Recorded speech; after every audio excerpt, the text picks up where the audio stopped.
제가 어렸을 때 저희 동네는 약국이 있었습니다. 그 약국은 우리가 알고 있는 그런 약국이 아니었습니다. 한 70년대니까 그 약국은 어떤 약국이었냐면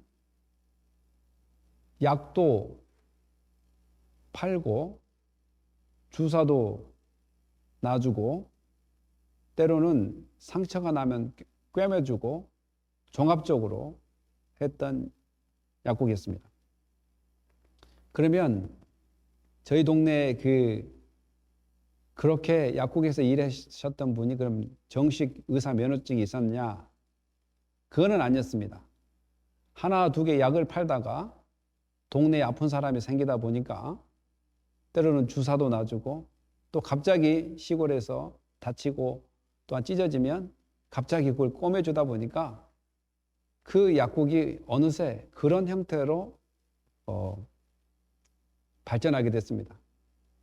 그러니까 약이 많지도 않고 또 의술이 뛰어나지도 않음에도 불구하고 많은 동네 사람들이 그 사람에게 치료해달라고 부탁을 하고 또 그 사람은 의사 면허증이 없음에도 불구하고 응급적으로 그 동네 사람들을 치료해 주셨습니다. 그래서 많은 사람들이 그분을 감사하게 생각했던 그런 기억이 납니다. 물론 대부분 여러분들이 잘 알고 있다시피 한국에서 70년대에 약이 많이 있지 않기 때문에 다치면 대부분 아까진기라고 해가지고 그때 그 당시에 그렇게 아까진기라고 얘기했어요. 빨간 약을 이렇게 발라서 모든 곳에 발라서 낫게 하는. 그리고 또 하나 있었던 것이 뭐냐면 그때가 의술이 발견하지 않아서 대부분 두 가지 측면으로 늘 병을 다루었어요. 귀신이 갖다 주는 병으로 생각해서 구술한 사람도 있었어요. 그리고 손을 빌었다라고 이야기합니다. 그러니까 지금 같은 세상에서는 내시경이 있고 CT 촬영이 있고 MRI가 있고 이런 것들이 있어서 정말 모든 것들을 눈으로 볼 수 있고 현상이 어떻게 나타났는지를 발견할 수 있지만 그 당시에는 그렇게 의술이 발달하지 않았습니다. 그러다 보니까 사람들이 이 병을 때로는 마귀 또 귀신 들려서 그렇게 병이 들었다라고도 그 당시에 판단을 했습니다. 그러면 지금 우리가 이러한 어려운 사람을 치료해주고 또한 고쳐주는 것이 쉬운 일은 아닙니다. 심지어는 남을 고쳐준 것뿐만 아니라 도와주는 일도 쉽지 않습니다. 사실 가족끼리 외식하는 돈은 사용해도 길거리에 배고픈 사람 이렇게 돈을 도와주는 일은 쉽지가 않습니다. 자기 집을 사고 그 집을 더 아름답게 더 꾸미고 꾸며서 가구도 바꾸고 그럴 돈은 있지만 홈리스에게 1불, 2불, 3불, 10불 줄 수 있는 그런 도움의 마음들은 없습니다. 그것뿐만 아니라 자기가 어떠한 투자하고 집을 사서 투자하고 주식을 사서 투자하는 돈은 있지만 정말 영적인 사업, 개척교회를 도와주고 또한 선교지를 도와주고 하나님 사업에 투자하는 돈은 그리 많지 않습니다. 그러니까 치료를 둘째 문제고 남을 도와준다는 것도 쉬운 일이 아니라는 것이죠. 그런데 오늘 예수님께서는 많은 군중들, 그 중에 몇 명의 사람들에게 예수님께서는 마음의 문을 열고 또한 접근해서 치료해 주는 것을 볼 수 있습니다. 그러면 예수님께서 오늘 이 치료 이야기를 통해서 우리에게 이야기하려고 하는 것이 무엇일까요? 이 이야기는 마태복음의 지금 8장부터 9장의 내용들은 대부분 치료 이야기, 제자도의 이야기, 이런 이야기들로 구성되어 있습니다. 그래서 8장, 9장에는 치료 기사가 치료를 해준 이야기가 한 대략 10개 정도 있습니다. 어떤 사람은 9개 있다고 이야기합니다. 어떤 사람은 10개 있다고 이야기하고. 또 어떤 학자는 이 마태가 유대인들을 중심으로 성경을 썼기 때문에 늘 모세와 연관을 시켜서 이야기를 많이 한다라고 이야기합니다. 왜냐하면 모세가 시내산에서 율법을 받듯이 예수님께서 지금 갈릴리 언덕에 있는 그 산에서 많은 군중들과 제자들 앞에서 팔복을 이야기하고 참된 율법을 이야기하고 또 그렇게 살기를 확고히 가르쳤고, 그러한 와중에 예수님께서 내려오셔서 했던 것이 바로 치료하는 모습이었습니다. 그러니까 이러한 마태는 모세가 이스라엘 백성들이 그렇게 존경하고 그렇게 잊지 못한 인물 모세, 그래서 하나님께서 이집트에서 노예로 살고 있는 이스라엘 백성들이 하나님을 잘 모르고 있을 때 하나님을 잘 나타내게 해준 방법이 뭐였냐면 여러 가지가 있었지만 그 중에 10가지 재앙을 통해서 하나님께서 재앙도 내리시지만 또 그 재앙을 하나님께서 고쳐주신다는 그 이야기를 통해서 곧 누구를 나타내 보여주셨냐면 하나님이 누구신가에 대해서 보여준 것입니다. 그러니까 그 10가지 재앙과 재앙을 고쳐주신 것처럼 오늘 그 당시 팔레스타인 지역의 사람들이 병이 들었다, 아프다, 이것은 두 가지 측면, 곧 질병적인 측면과 귀신이 들려서 그런다라는 측면. 마치 우리 한국에 제가 살던 고향에 70년대 아프면 귀신이 들렸든지 아니면 정말 진짜로 아파서 그렇든지 이런 것도 두 가지가 정말 복잡하게 얽혀서 생각했을 때 마찬가지로 팔레스타인도 그렇게 지역에도 예수님 당시 그렇게 생각을 많이 했단 말입니다. 그래서 억압받고 질병으로 억압받고 고통받는 그들에게 정말 참된 치유를 해줄 수 있는 분이 누군가? 바로 예수님이 참된 왕이다. 천국 백성의 진정한 왕은 병으로부터 자유함을 줄 수 있고 사단으로부터 자유함을 줄 수 있는 분이 누구냐? 바로 예수 그리스도라는 것을 이 이야기를 통해서 우리는 알 수 있을 것입니다. 그러니까 지금 오늘 제가 1절부터 17절까지 했던 것은 3가지 치료 이야기입니다. 2가지는 유대인들 대상으로 치료하고요. 1가지는 이방인을 위하여 치료하는 것을 볼 수 있습니다. 이러한 치료 과정에서 예수님께서 우리에게 진정으로 알려주고 싶고 또 그 당시 이스라엘 백성들에게 알려주고 싶은 것을 알아보려고 합니다. 여러분 잘 한번 기억해 보십시오.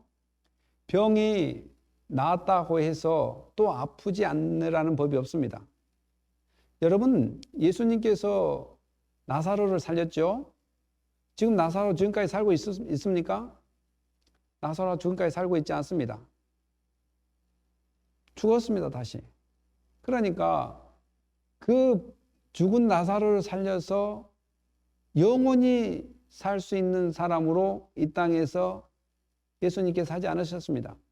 그 부활 사건을 통해서 예수님이 부활의 주인이라는 것을 보여주고자 하는 것처럼 여러분 히스기야 왕이 15년 더 살았죠. 자기 죽을 병이 들어서 벽을 향하여 기도할 때 하나님께서 은혜를 베풀어서 15년 더 살았지만 15년 살고 계속 안 죽을 거라고 생각했을까요? 결국 죽었습니다. 그러니까 예수님이 이 많은 사람을 치료했지만 그 치료는 이 땅에서 영원하지 않습니다. 그러나 이 영원하지 않는 이 땅의 치료가 무엇과 연결되어 있냐면 영원한 안식과 연결되어 있다는 것이죠. 이 치료는 예수 그리스도를 통해서 영원히 주는 안식을 상징하는 것입니다. 그러면 구체적으로 1절부터 17절까지 나와 있는 이 치료 사건을 통해서 예수님이 누구신가, 예수님이 어떤 분이신가를 우리가 한번 알아보겠습니다. 예수께서 산에 내려오시니 수많은 무리가 따르니라. 그러니까 수많은 무리가 따랐다, 이것은 제자로 따른 것이 아니라 많은 군중들이 있었다, 이 말입니다. 지금도 예수 그리스도 이름으로 많은 사람이 따릅니다. 이 이야기는 지금도 수많은 교회들이 세워졌고 그 수많은 교회 안에는 많은 사람들이 출석을 하면서 예배를 드린다 하고 또 말씀을 듣지만 진정으로 그들이 예수 믿는 사람인지 아닌지는 아무도 모릅니다. 하나님만 알고 있을 것입니다. 그리고 자신이 어느 정도 알 수 있을 것입니다. 그런 것처럼 예수님이 산에서 그렇게 산상수훈을 증거하고 내려올 때 많은 군중이 따랐지만 그들의 목적이 과연 무엇일까요? 또 예수님은 그 군중을 향하여 무엇을 가르쳐 주고 싶었을까요? 바로 그 첫째 그 치료 사건이 뭐냐면 나병 환자를 만나게 됩니다. 한 나병 환자. 그 나병 환자가 나와서 절을 해요. 여기 경배하다라는 말도 되고요. 주여 원하시면 저를 깨끗하게 하실 수 있나이다 하거늘. 여기서 나병 환자는 저를 고쳐달라라고 이야기하지 않고 깨끗하게 해주십시오라고 이야기합니다. 왜냐하면 구약시대의 나병 환자는 부정한 병이었고 부정한 자로 낙인 찍히는 그러한 이름으로 불러졌기 때문에 깨끗함을 얻기를 원했다는 것입니다. 부정의 반대는 깨끗함이요. 더러움의 반대는 깨끗함이기 때문에 지금 나는 더러운 상태에 있다. 오염된 상태에 있다. 이 상태에서 나는 깨끗하기를 원한다. 그래서 고쳐달란 말보다는 깨끗하게 해달라고 이야기합니다. 이 한 나병 환자의 그 간절함, 예수님의 능력을 들었고 이미 마태복음 4장 23절에도 이야기한 것처럼 예수님께서는 이미 가르치고 선포하고 치유하신 은사들을 계속 행하고 있었습니다. 그래서 예수님의 언성이, 예수님의 명성이 자자했기 때문에 사람들은 그렇게 산에서 내려온 예수님의 그 능력을 의심하지 않고 그 나병 환자가 지금은 한국에서는 한센병 환자라고 이야기합니다. 그러나 어떠한 특정한 그러한 한센병이 나병 환자라기보다는 피부병 또한 피부에 엄청난 데미지를 입혀서 사람들과 같이 어울릴 수 없는 그런 병의 일종이라고 이야기합니다. 그러니까 그런 사람을 예수님께서는 어떻게 대하느냐. 사실 예수님도 그 사람에게 가까이 가면 안 됩니다. 모세 율법에도 마찬가지로 나병 환자는 옷을 찢고 머리를 풀고 입술을 가려야 돼요. 그리고 사람이 자기한테 다가오면 나는 부정하다, 나는 부정하다 이라고 2번 외쳐야 돼요. 그래서 사람들이 자기한테 접근할 수 없도록 만듭니다. 그리고 이 나병 환자의 특징은 짐 밖으로 격리해야 됐습니다. 격리. 그래서 그 짐 밖에서 격리되어서 거기서 죽을 때까지 살아야 됩니다. 그 나병이 낫지 않는다면. 그래서 철저히 외롭게 혼자 앓다가 죽는 병이, 이거는 바로 나병 환자의 일생입니다. 가족과 친척을 만날 수 없고 친구를 만날 수 없습니다. 또한 그 누구도 만날 수 없는 것이 철저히 외롭게 고독하게 격리돼야 될 이 병. 그리고 함부로 이 사람이 성 안으로도 들어올 수 없는 그런 병입니다.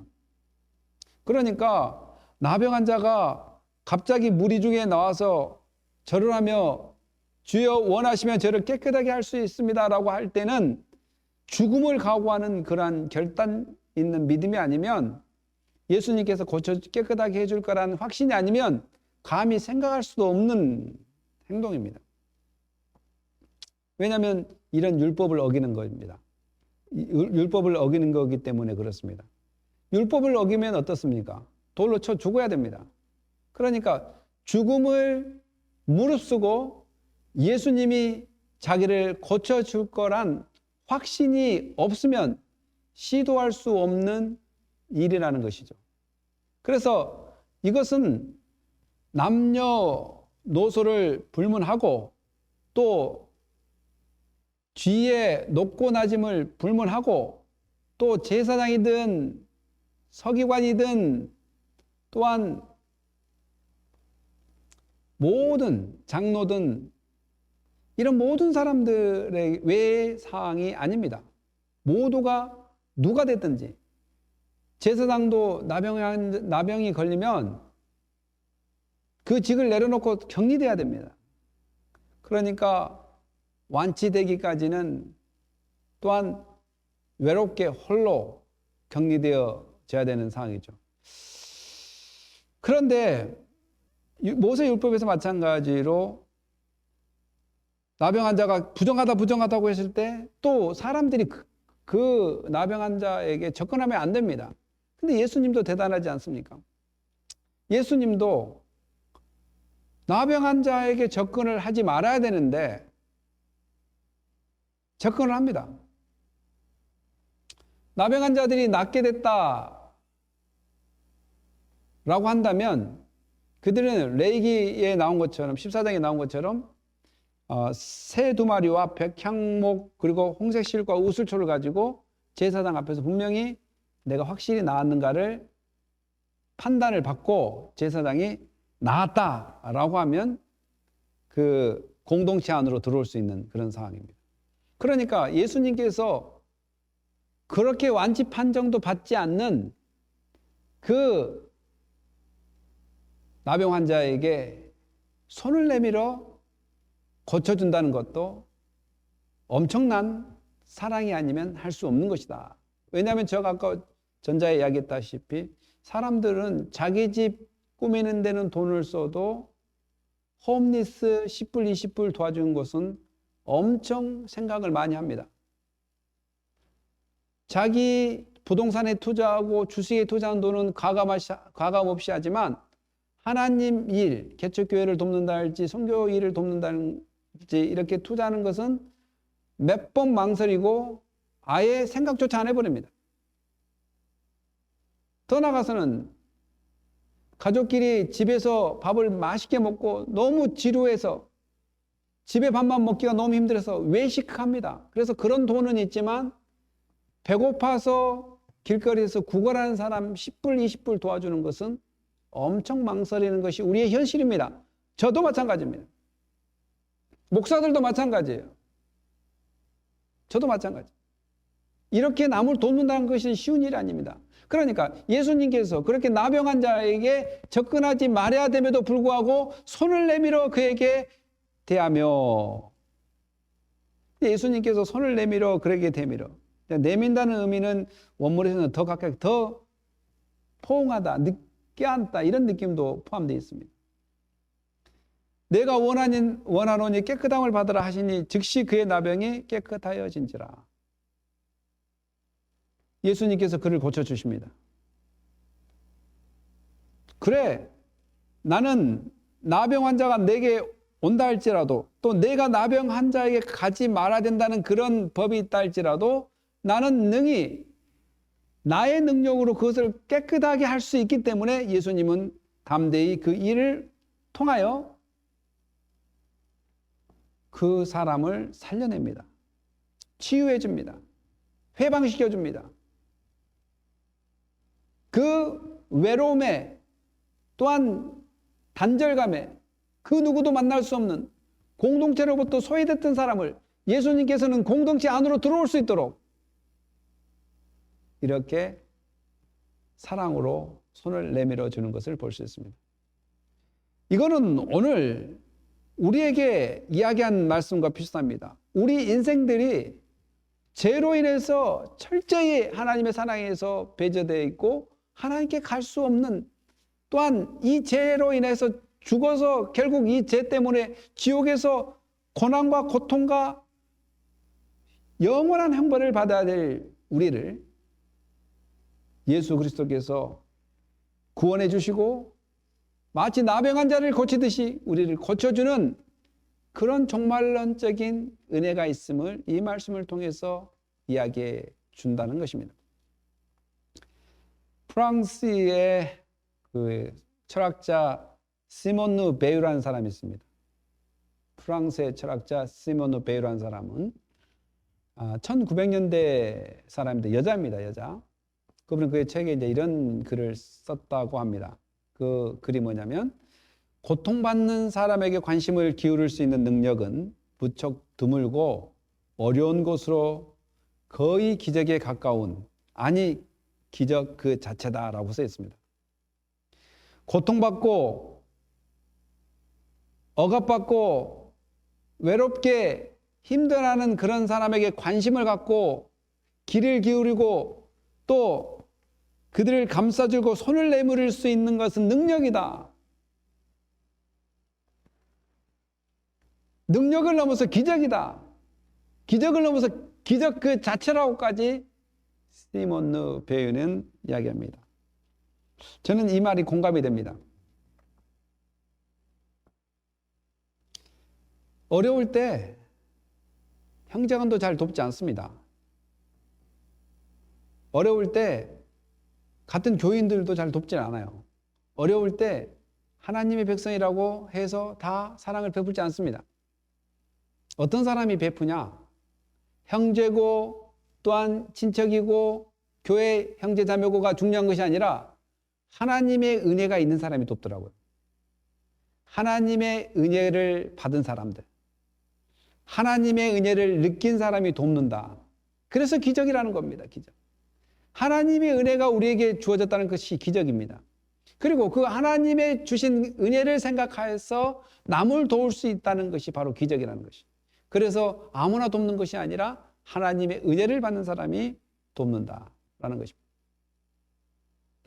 또 예수님께서 그 이야기뿐만 아니라 그 한 사람을 고치고 또 가버나움이라는 거예요. 가버나움은 갈릴리 지역에 있어요. 그 산에서 팔복산에서 내려오셔서 산 꼭대기가 아니라 뭐 이렇게 언덕에서 내려오셔가지고 가버나움은 예수님께서 헤드쿼터를 선교사에게 본부로 삼았던 것. 한 백부장이 나와 강구하여, 백부장입니다. 이 사람은 이방인입니다. 로마의 백부장이죠. 군대 장관입니다. 그에게 한 하인이 있었나 봅니다. 이것을 원어적으로는 아들이라고도 표현할 수 있습니다만은 성경에서 하인이라고 이렇게 표현을 했더라고요. 이르되 주여 내 하인이 중풍병으로 집에 누워 몹시 괴로워하나이다. 그러니까 백부장이 자기 집에 누워있는 하인, 그 몹시 괴로워하는 사람, 이 문제를 가지고 예수님께 왔습니다. 예수님께서는 이르시되 내가 가서 고쳐주리라. 가서 고쳐준다. 예수님의 마인드는 가서 고쳐준다. 이리 와라 라기보다는 가서 고쳐준단 말을 이야기를 많이 합니다. 사실 우리가 기독교인들이 해야 되는 것은 뭐냐면 go tell입니다. go tell. 이 말은 뭐냐면 가서 말하라. 가서 복음을 증거하라. 그런데 사실 고쳐준 거는 둘째 문제고 우리가 가서 우리가 가지고 있는 복음을 이야기하는 것도 쉽지가 않습니다. 많은 사람이 전도하지 않는 이유가 뭡니까? Go and tell. 가서 복음을 말하는 것이 쉽지 않겠다라고 생각합니다. 두 번째로는 가서 하지 못한 이유가 뭐냐면 내가 그 정도 증거할 수 있는 확신을 가지 못하고 있을 수도 있습니다. 예수 그리스도의 복음에 대해서 그 정도 확신이 없어서 그럴 수도 있단 말이죠. 그러나 예수님께서는 한 사람의 고통과 고난을 보면서 내가 가서 고쳐주겠다고 이야기합니다. 천국의 왕, 이 세상의 왕, 온 우주의 왕이신 예수님이 가서 고쳐주겠다. 누구를 위해서? 한 사람, 곧 중풍병으로 집에 누워 몹시 괴로워하는 사람. 중풍병이라는 것은 파라누에라는 것이죠. 파라누어라는 것은 뭐뭐로부터 깨졌다. 이것인데 이제 보통 뇌출혈이나 이런 것을 통해서 뇌에 혈이 새서 마비가 됐든지 이 마비 현상을 이야기합니다. 마비 현상. 가서 고쳐준다는 거예요. 그리고 신체 사지가 마비된 사람도 있지만 일부가 마비된 사람이 있고, 근데 성경에서는 이 중풍병에 대해서 많이 나왔습니다. 예수님께서는 고쳐준다는 것입니다. 백부장이 아니라 이방인의 군대를 100명을 거느릴 수 있는 그 백부장이 아니라 백부장의 하인. 그러니까 백부장의 하인은 이방인들 중에서도 가장 천민입니다. 아까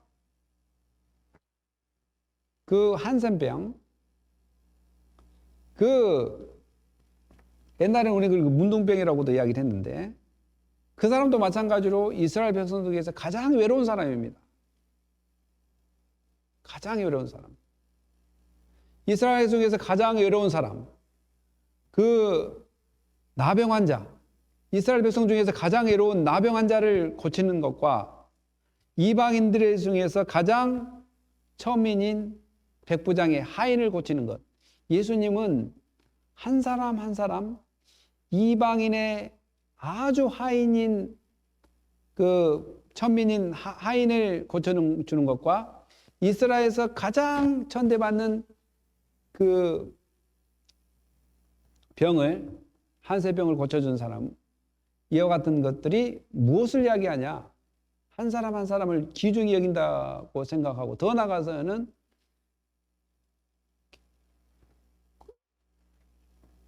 지위가 높든 낮든 예수님은 상관하지 않고 모든 사람들에게 자비를 베풀 수 있는 그러한 분이시라는 것을 우리는 발견할 수 있습니다. 더 나아가서는 백부장이 자기가 이야기하는 권위, 자기가 가지고 있는 권위에 대해서 이야기합니다. 자기가 가지고 있는 권위가 뭐냐? 예수님이 가서 고쳐준다고 하니까 예수님 오지 마세요. 저도 권위가 있습니다.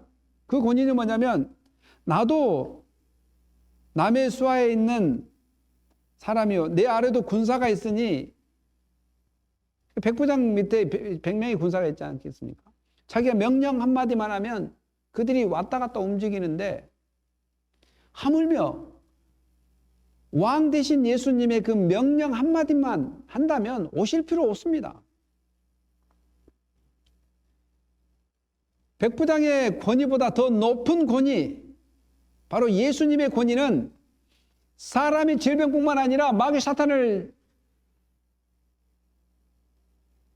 징벌하고 마귀 사탄을 책망하고 꾸짖고 하는 그런 권위가 있다는 것을 이야기합니다.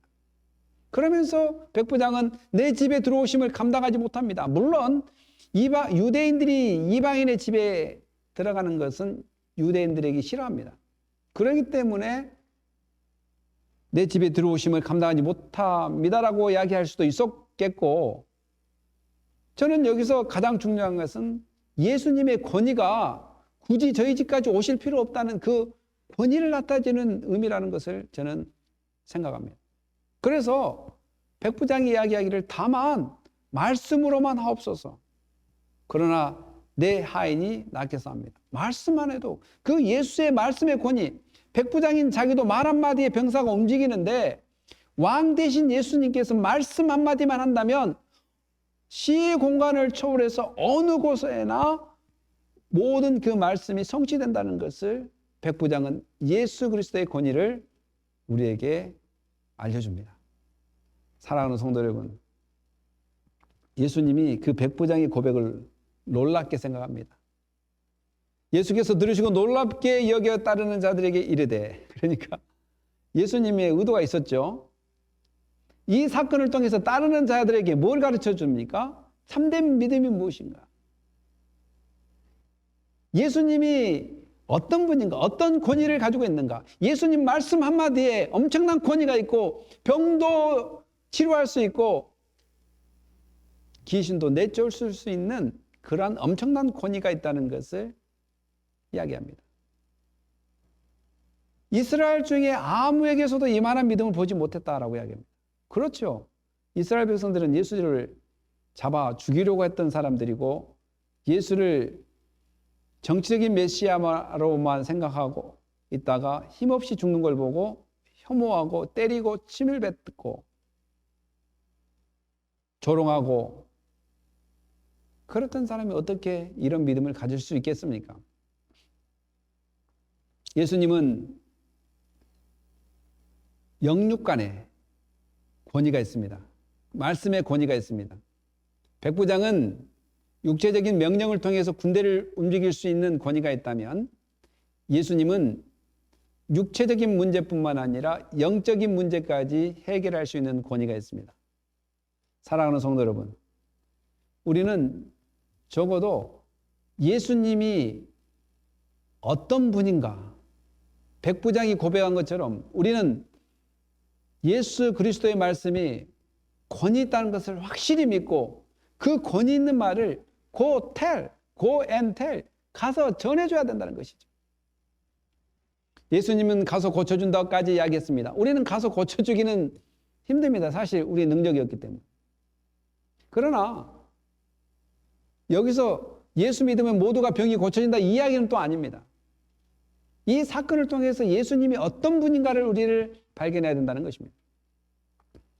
더 나아가서는 또 너희에게 이르되 동서로부터 많은 사람이 이르러 아브라함과 이삭과 야곱과 함께 천국에 앉으려니와, 이제 여기서부터는 예수님께서 바로 이방인 백부장을 통해서 이 천국의 문이 이스라엘 백성에 국한되어지고 제한된 것이 아니라 동서의 많은 사람들이 아브라함과 이삭과 야곱과 함께 천국에 오를 수 있는 참된 영적 이스라엘에 대해서 예수님은 이야기하는 것을 볼 수 있습니다. 그래서 오늘 우리가 예수를 영접했던 것도 마찬가지로 예수 그리스도의 참된 계획입니다. 백부장의 고백을 통해서 엄청난 놀라운 비밀을 알게 됐습니다. 아브라함과 이삭과 야곱의 그 하나님, 이스라엘에만 국한되었던 하나님이 아니라 이제는 동서의 모든 이방 나라까지 모든 사람들이 예수를 구주로 영접하고 그를 믿는 자가 구원을 받고 영생을 얻는 놀라운 복을 오늘 이곳에 앉은 여러분들과 지금 스트리머로 예배를 드린 여러분들에게 대해 그런 은혜가 있다는 것을 확실히 믿고 그 말씀의 권위를 우리는 인정해야 될 줄 믿습니다. 그 나라의 본 자손들은, 그러니까 이스라엘 백성 중에서도 예수 그리스도를 끝까지 영접하지 않는 사람은 바깥 어두운 데 쫓겨나고 울며 이를 갈게 되고 예수께서 백부장에게 이르되 가라, 내 믿음대로 될지어다 라고 이야기합니다. 믿음대로 될지어다. 우리가 이 이야기는 행여나 내 방법대로 믿어서 모든 것이 잘 돼버린다 이렇게 착각하면 안 됩니다. 예수님께서 말씀하신 그 은혜, 여러분, 예수님께서 병을 고치고자 하는 사람은 병 낫기 위해서 기도할 때 병을 낫게 하고, 병 낫는 것에 대해 기도할 때 그 기도만 받고 또 낫게 안 해준 사람도 있습니다. 바울도 마찬가지였습니다. 예수님도 마찬가지였습니다. 예수님도 하나님께 기도했는데 십자가의 그 무거운 짐을 내게서 옮겨달라고 했지만 가야 될 길은 가게 하십니다. 그러니까 모든 병이 예수 그리스도 이름으로 기도한 즉 나았다라는 것보다는 예수 그리스도께 1차적으로 우리의 모든 병을 기도해야 됩니다. 그러나 그분은 선한 길로 우리를 인도하시고 낫게 할 사람은 낫게 하고 낫게 하지 않을 사람은 낫게 하지 않아서 다른 길로 또 하나님께서 사용하시고 결국 이 모든 것들은 이 땅에서만 존재하고 영원한 천국에서는 모든 것이 해결된다는 복된 예수 그리스도의 왕되심을 인정해야 되는 이 사건이라는 것을 우리는 기억해야 될 줄 믿습니다. 예수님께서 낫다라고 하니까 그 즉시 지체할 시간이 없이 좀 기다려봐 나을 거야 이거 아닙니다.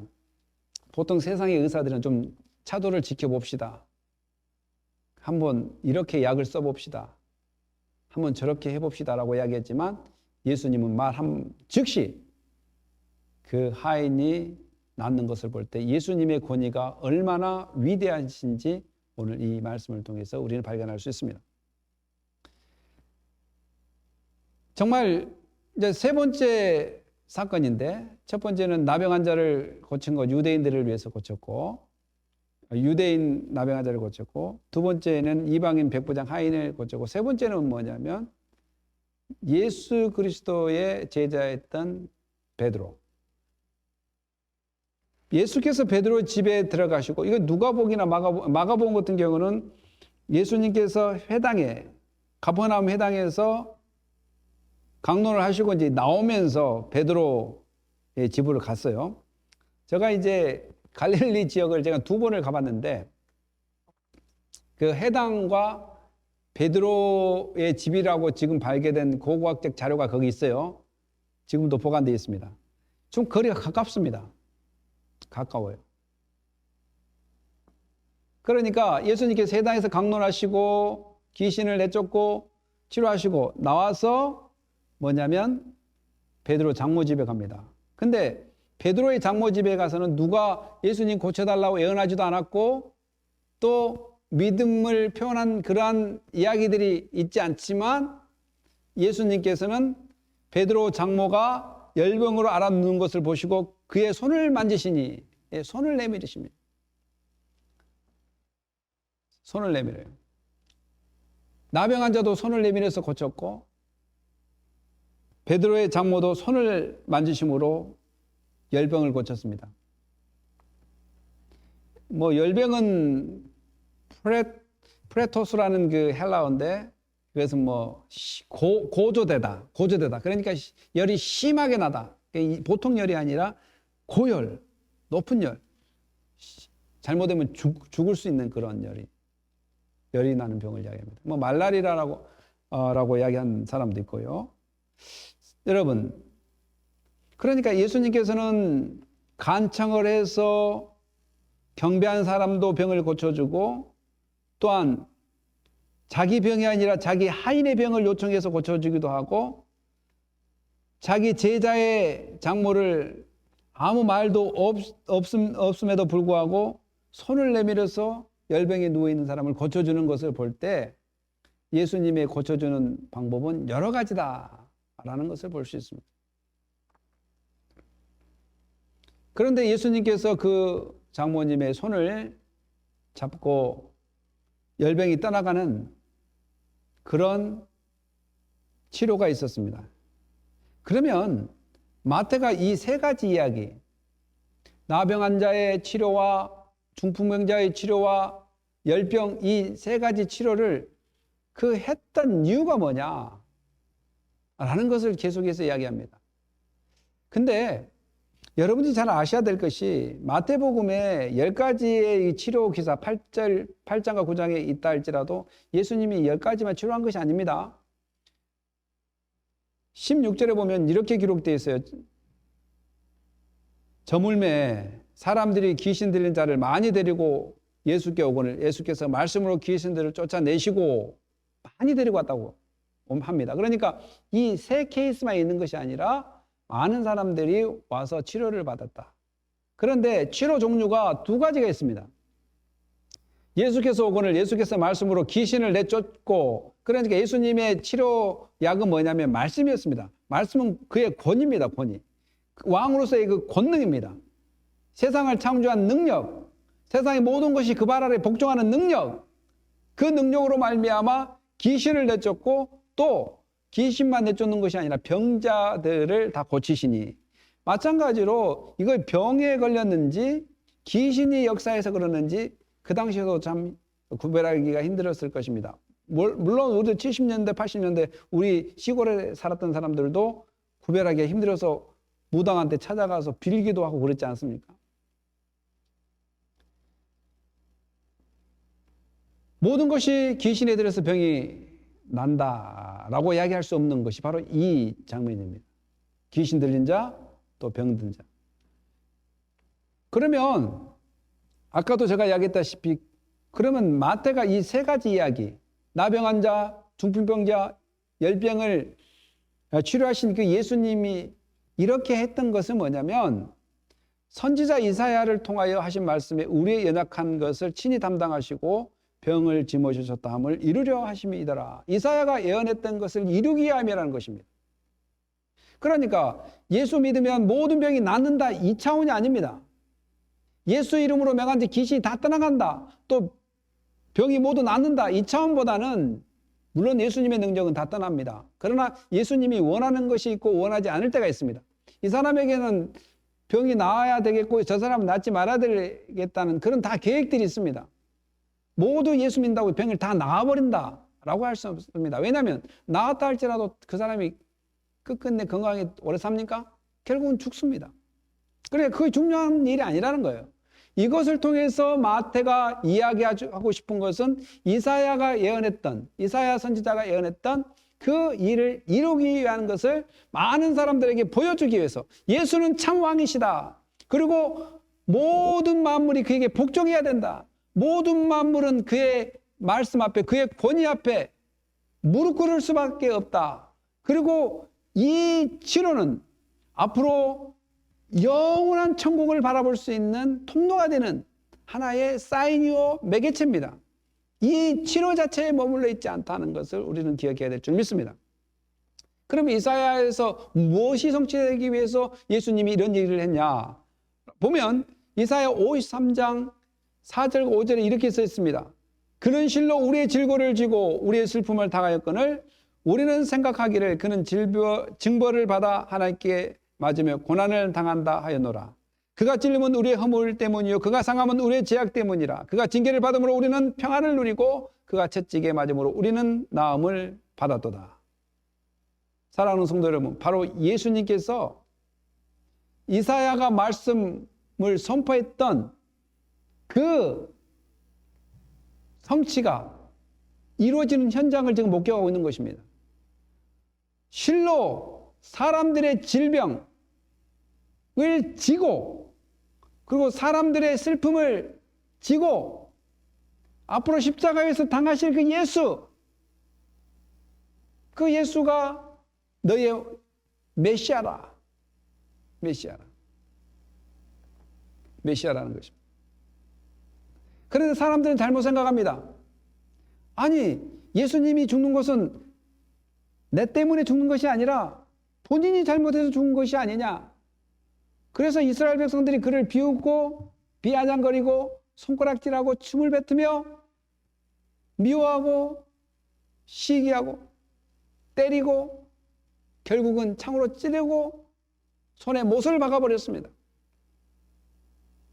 그분이 우리의 질병을 고치기 위해서 우리의 슬픔을 감당해 주기 위하여 오셨는데 우리는 그에게 오히려 화를 전가해버리는 그런 비아냥거리는 소리를 했다는 것입니다. 예수님은 우리의 허물 때문에 돌아가셨습니다. 그가 상함은 우리의 죄악 때문이라고 이야기했습니다. 사랑하는 성도 여러분, 오늘 우리가 상처가 낫고 병이 낫고 안 낫고가 큰 문제가 아닙니다. 왜냐하면 결국 우리는 다 죽게 돼 있기 때문에 그렇습니다. 중요한 것은 죽을 때 상처가 낫냐 병이 낫냐 이것이 아닙니다. 가장 죽을 때 확신 있게 검증돼야 될 것이 무엇이냐? 죄 문제입니다. 죄. 바로 예수께서 우리의 모든 죄를 십자가 위에서 해결해 주셨다는 그 은혜만 기억할 때 우리가 영원한 천국을 사모할 수 있고 영원한 질병에서 떠날 수 있습니다. 육적 질병뿐만 아니라 영적 질병에서 떠날 수 있는 것은 바로 죄 문제를 해결하는 것입니다. 바로 그 죄 문제는 예수 그리스도만이 해결해 줄 수 있습니다. 예수 그리스도를 믿을 때 여러분 안에 회개할 수 있는 자격이 주어지는 것입니다. 예수를 믿지 않으면 회개할 수 있는 자격이 없습니다. 그리고 회개를 받아줄 사람도 없습니다. 회개는 예수를 믿는 사람이 예수께 와서 예수님 앞에 내려놓는 그러한 삶을 은혜라는 통로 가운데 받게 되었던 것입니다. 우리가 영원한 안식, 영원한 해방, 아픔에서 해방, 질병에서 해방, 고통에서 해방할 수 있는 것은 천국을 가는 것입니다. 천국은 어떤 사람이 가느냐? 예수 그리스도를 믿는 사람입니다. 예수 믿는다는 것은 뭐냐? 죄를 회개한 사람입니다. 예수 그리스도의 말씀대로 따라가겠다는 사람입니다. 바로 이런 사람들에게 평화가 있다고 이야기했고 이런 사람들에게 나음이 있다고 이야기합니다. 사랑하는 성도 여러분, 예수 그리스도를 믿을 때 평화가 있습니다. 예수 그리스도를 믿을 때 나음이 있습니다. 바로 그 원천은 죄의 문제를 해결했기 때문에 그렇습니다. 사랑하는 성도 여러분, 우리의 잠깐 사는 이 세상에서 병 낫고 안 낫고에 시험 들지 마십시오. 비록 병이 낫지 않는다 할지라도 우리는 완전한 치료를 받을 수 있는 천국이 우리 앞에 있다는 것, 바로 예수 그리스도를 믿을 때 여러분에게 이 천국의 문이 열려 있습니다. 예수 그리스도를 듣고 믿고 행할 때 여러분 안에 그러한 평화와 그러한 마음이 있기를 예수님의 이름으로 축복합니다. 기도하겠습니다. 할렐루야. 하나님 감사합니다. 오늘 우리가 예수 그리스도의 그 치료는 잠시 잠깐이 아니라 영원한 천국을 향할 수 있는 그 통로가 되는, 예수님은 우리의 영원한 치료자이시구나 라는 것을 깨닫기 위해서 오늘 말씀을 마태는 기록한 걸로 생각합니다. 그러므로 오늘 이 말씀을 듣는 우리가 하나님의 영광을 돌리며 찬양하며 본향을 향하여 감사하면서 예수 그리스도만을 붙잡고 가게 하여 주시옵소서. 감사하며 예수님의 이름으로 기도합니다. 아멘.